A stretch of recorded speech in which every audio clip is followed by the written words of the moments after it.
ချိန်တန်အော်လူလာမြောက်နေပူစခါကျိုးသားလေးရတနာစရာပါလေအမေတေးတွေဖွဲ့ဆိုတိုင်းမှာအဖေများတွေ့အောင်နာမိပြီသားသမီးပေါ်ထားတဲ့ညအတူတူပါပဲလေ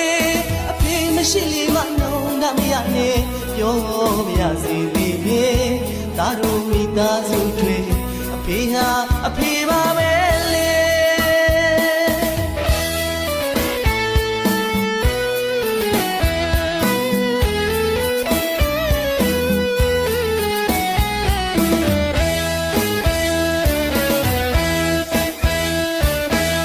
ရှင်နိုင်လွယ်မဖားရပြီမဲ့အဖေတို့ဘဝတနာစရာပါလေအချိန်တန်အော်လူလာမြောက်နေပူစခါ